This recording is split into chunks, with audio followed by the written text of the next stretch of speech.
Why you feel lonely even when someone is beside you. Have you ever been sitting next to someone you love and still felt completely alone?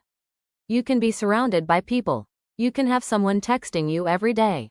You can sit across from someone at the dinner table. And yet, somewhere inside you, there is a quiet feeling that says, no one really sees me. This kind of loneliness is different. It isn't about having nobody around.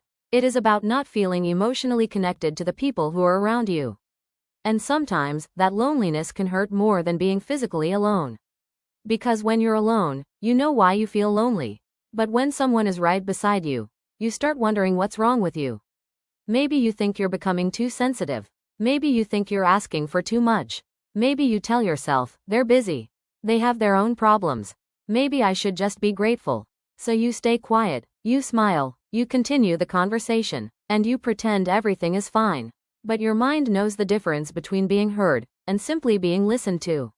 It knows the difference between someone being physically present and emotionally present. This is why loneliness can happen inside relationships. Human beings don't only need company. We need connection. We need to feel that someone is interested in what happens inside us.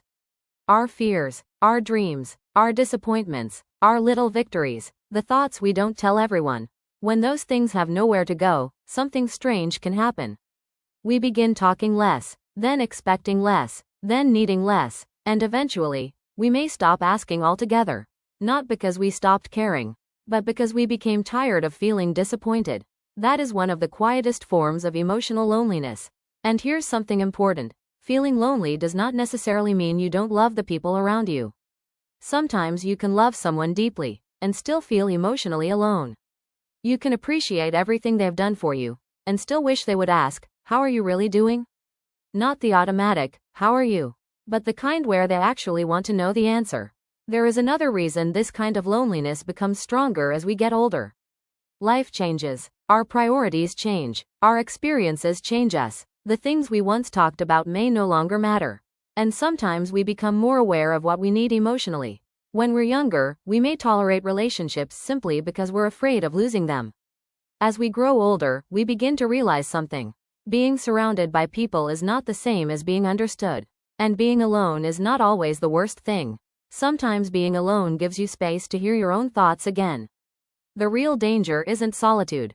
The real danger is becoming so accustomed to emotional loneliness that you start believing you deserve it.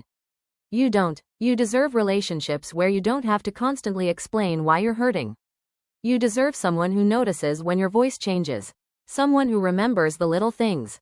Someone who doesn't make you feel like your emotions are an inconvenience. And if you are currently feeling lonely, please don't immediately blame yourself. Your loneliness may not be telling you that something is wrong with you. It may be telling you that something inside your life needs attention. Maybe you need a deeper conversation. Maybe you need a new friendship. Maybe you need to reconnect with yourself. Or maybe you simply need to stop pretending that you're okay when you're not. Sometimes the first step toward feeling less lonely is admitting the truth to yourself. I am lonely, not as a weakness, not as a failure, just as a truth. Because once you can name what you're feeling, you can finally begin to change it. And remember this, you don't need a crowded room to feel connected. Sometimes one person who truly understands you is worth more than 1,000 people who simply know your name. This is Mind Rewire. And sometimes, rewiring your mind begins with finally listening to what your heart has been trying to say.